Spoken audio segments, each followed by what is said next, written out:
Sebelumnya, Assalamualaikum warahmatullahi wabarakatuh. Kami dari kelompok 6 yang beranggotakan Rahmat Nur Arifin, Robita Firoza Wahinafia, Sri Wahyuni, Syaiful Andrianto, dan Tripuspita Dewi akan membahas materi tentang modal sosial dan modal budaya dalam pendidikan. Modal sosial dan modal budaya dalam pendidikan itu dibagi menjadi 5 subbab. Yang pertama yaitu konsep dan makna modal sosial. Yang kedua, unsur modal sosial. Yang ketiga, konsep modal budaya. Yang keempat, modal sosial dalam pendidikan karakter. Dan yang terakhir yaitu modal sosial dalam perbaikan mutu sekolah. Nah, langsung saja yaitu ke materi yang pertama tentang konsep dan makna modal sosial. Materi yang pertama yaitu konsep dan makna modal sosial. Yang pertama yaitu konsep. Goleman mengemukakan konsep modal sosial dalam konteks teori pilihan rasional bahwa modal sosial itu terdiri atas beberapa struktur sosial dan memfasilitasi tindakan tertentu dari seseorang yang ada dalam struktur itu. Ketergantungan sosial ada di antara para pelaku karena mereka tertarik dalam suatu peristiwa dan sumber-sumber yang dikontrol oleh para pelaku lainnya untuk memaksimalkan manfaat melalui pilihan solusi rasional terbaik bagi mereka. Jika hubungan permanen seperti hubungan kekuasaan atau hubungan kepercayaan dibangun, maka akan menghasilkan tindakan pertukaran dan transfer kontrol. Selanjutnya, makna dari modal sosial itu sendiri. Menurut Portes, modal sosial adalah kemampuan dari para aktor untuk menjamin manfaat dengan bertumpu pada keanggotaan dalam jejaring sosial dan struktur-struktur sosial lainnya. Sedangkan menurut Wyckoff, modal sosial adalah derajat kohesi sosial yang ada dalam komunitas. Ia mengacu pada proses-proses antar orang yang membangun jejaring, norma-norma, dan trust, dan memperlancar koordinasi serta kerjasama yang saling menguntungkan. Kemudian, Lang and Harbaugh berpendapat bahwa modal sosial umumnya merujuk pada ketersediaan rasa saling percaya di dalam masyarakat, norma-norma dan jejaring yang dapat dimanfaatkan masyarakat dalam rangka menyelesaikan persoalan-persoalan bersama. Selanjutnya, konsepsi modal sosial. Harrison berkesimpulan bahwa pandangan beberapa ahli tentang konsepsi modal sosial adalah yang pertama, sekumpulan sumber daya aktual dan potensi. Yang kedua, entitasnya terdiri atas beberapa aspek dari struktur sosial dan entitas-entitas tersebut memfasilitasi tindakan-tindakan individu dalam struktur tersebut. Yang ketiga, asosiasi-asosiasi yang bersifat horizontal. Yang keempat, kemampuan aktor untuk menjamin manfaat. Yang kelima, informasi. Yang keenam, norma-norma. Yang ketujuh, nilai-nilai. Yang kedelapan, resiprositas. Yang kesembilan, kerjasama. Dan yang terakhir yaitu jejaring. Selanjutnya, bentuk modal sosial. Menurut Goleman berpendapat bahwa terdapat 6 bentuk modal sosial, yaitu kewajiban dan ekspektasi, saluran informasi, norma dan sanksi, relasi wewenang, organisasi sosial yang disesuaikan, dan yang terakhir organisasi yang disengaja. Materi selanjutnya yakni unsur modal sosial. Unsur modal sosial sendiri itu dibagi menjadi 6. Yang pertama yakni partisipasi dalam suatu jaringan. Partisipasi dalam suatu jaringan merupakan kemampuan orang atau individu atau anggota-anggota komunitas untuk melibatkan diri dalam suatu jaringan hubungan sosial, merupakan salah satu kunci keberhasilan untuk membangun modal sosial. Yang kedua yaitu hubungan timbal balik. Modal sosial selalu diwarnai oleh kecenderungan saling bertukar kebaikan di antara individu-individu yang menjadi bagian atau anggota jaringan. Hubungan timbal balik ini juga dapat diasumsikan sebagai saling melengkapi dan saling mendukung satu sama lain. Model sosial tidak hanya didapati pada kelompok-kelompok masyarakat yang sudah maju atau mapan. Yang ketiga yakni rasa percaya.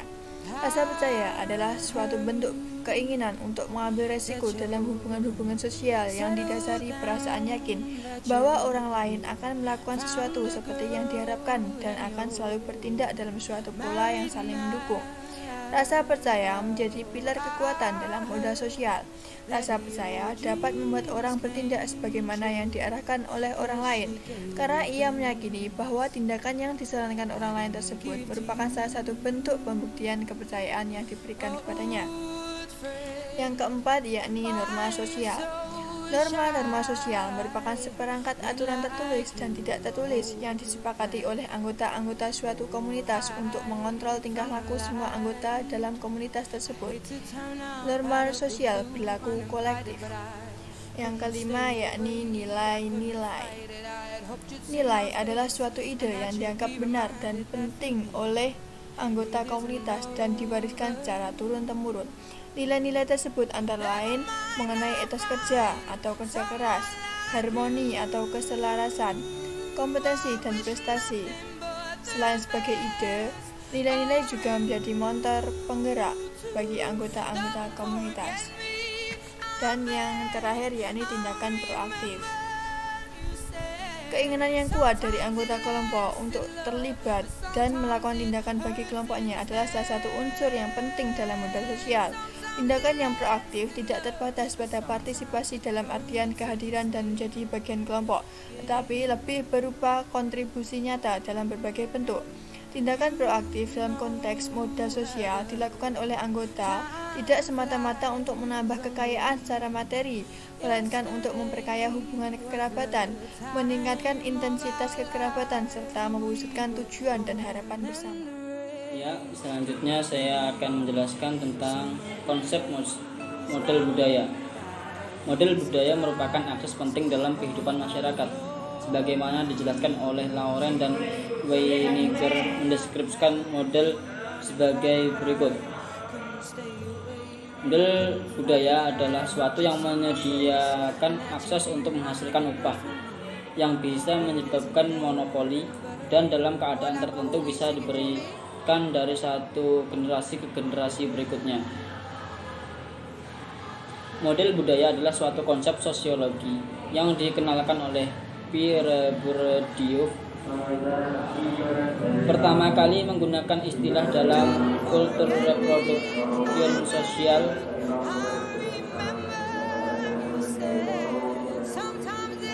pada awalnya menghasilkan karya-karya yang memaparkan sejumlah pengaruh teoritis termasuk fungsionalisme, strukturalisme, dan eksistensionalisme, terutama pengaruh Jean-Paul Sartre dan Louis Althusser. Pada tahun 60-an, ia mulai mengelola pandangan-pandangan tersebut dan membangun suatu teori tentang model masyarakat. Bourdieu menganalisis bagaimana sekolah telah menyumbang pada reproduksi kelas sosial. Ketidaksamaan sosial telah dipindahkan dari satu generasi kepada generasi yang lain. Menurut Bourdieu, model budaya dibagi menjadi 3 macam atau jenis, yaitu model budaya yang terinternalisasi, kedua model yang diwujudkan dalam benda, dan model budaya yang diinstitusionalisasi. Ada yang mengatakan bahwa model budaya bisa diklasifikasi ke dalam 3 bagian, yaitu warisan yang sudah menyatu, benda-benda budaya, dan kualifikasi pendidikan. Pembagian didasarkan pada pengelompokan budaya sebagai benda atau suatu yang menyatu dengan manusianya. Model budaya yang berupa benda dibedakan agar dengan dasar apakah berupa benda yang berkaitan dengan budaya dan hasil budaya atau benda berupa bukti suatu kemampuan atau keterampilan. Kita melanjutkan, yaitu sekarang kita memasuki model sosial dalam pendidikan karakter. Sebenarnya kenapa sih harus dalam pendidikan karakter? Karena model sosial itu bisa berjalan karena unsur-unsurnya juga saling berkaitan atau dalam pengembangan unsur-unsur pokok dalam model sosial. Nah, di dalam pendidikan karakter ini ternyata dalam proses pendidikan karakter ternyata bisa lebih efektif dan optimalitas ya dalam pengembangan modal sosial dalam masyarakat, karena modal sosial diperlukan dalam proses pendidikan karakter karena interaksi sosial juga membutuhkan energi sosial, sehingga tujuan pendidikan karakter dapat berhasil optimal dalam skala makro maupun mikro. Nah, dalam kalimat yang barusan saya ucapkan itu sudah bisa kita tarik kesimpulan bahwa dalam pengembangan modal sosial ataupun mengaplikan modal sosial itu dalam masyarakat sangat benar-benar sangat dibutuhkan dalam pendidikan karakter tersebut, karena dengan pendidikan karakter kita bisa mengembangkan interaksi masyarakat terhadap yang lainnya. Nah, maka modal sosial juga perlu dalam pengembangan struktur masyarakat yang mengembangkan jaringan sosial dalam perilaku karakter. Jadi modal sosial itu bisa berkembang dalam masyarakat dengan melalui dalam pembentukan juga perilaku yang berkarakter. Jadi dikatakan Nanlin juga sebagai konsep modal sosial dalam kaitannya dengan sebagai aspek penting dalam kehidupan manusia. Jadi semuanya juga saling berkaitan, unsur-unsur modal sosial juga berkaitan, unsur-unsur pokok dalam modal sosial juga berkaitan. Maka semuanya bisa dikembangkan dalam melalui pendidikan karakter tersebut.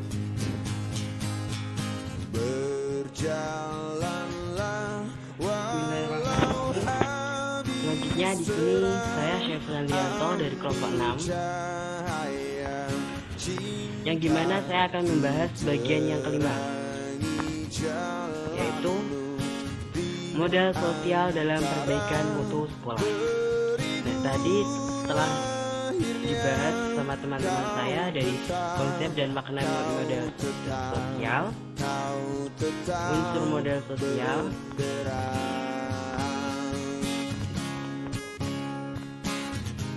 konsep modal budaya, modal sosial dalam pendidikan karakter, dan yang terakhir adalah modal sosial dalam perbaikan mutu sekolah. Ya, yang kita bahas selanjutnya adalah modal sosial dalam perbaikan mutu sekolah. Nah, suatu perbaikan mutu pendidikan itu harus dilaksanakan. Karena apa? Tanpa jika pendidikan tanpa menggunakan aspek modal sosial, maka bisa dikatakan tidak berhasil. Dikarenakan perbaikan mutu hanya pada aspek permukaan saja.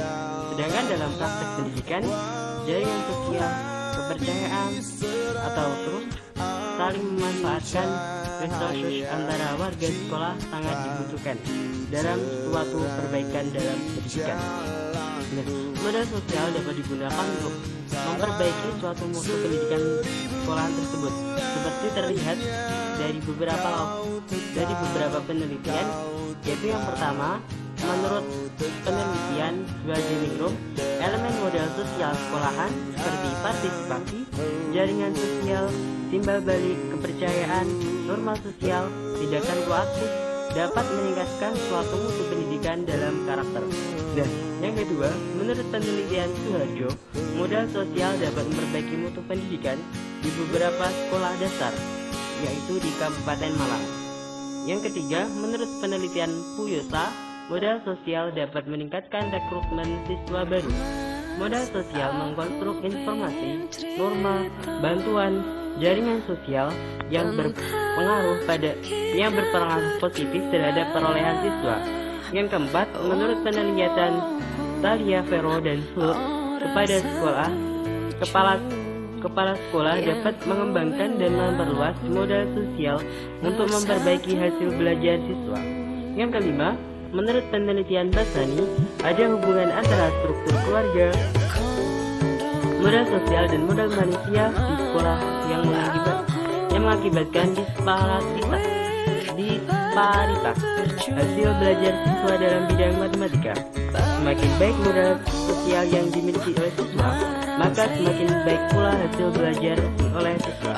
Yang keenam, menurut penelitian Teichmann, Page, dan Carver, modal sosial berupa pola interaksi orang tua, jumlah waktu siswa di sekolah, berperan terhadap kehadiran siswa di sekolah Katolik, sehingga menurunkan angka putus sekolah. Masyarakat Jawa sebagai masyarakat Pasembayan atau komunal, seorang anggota masyarakat memiliki keterikatan sosial yang relatif erat dengan warga masyarakat lainnya. Nah, sedangkan dalam pandangan Islam, bahwa sekolah itu sangat berpengaruh antara interaksi siswa dan orang tuanya. Karena apa? Di dalam sekolahan itu mengajarkan bahwa betapa pentingnya akhlak terhadap kedua orang tua. Sekian presentasi dari kelompok 6, semoga bermanfaat. Billahi taufiq wal hidayah. Wassalamualaikum warahmatullahi wabarakatuh.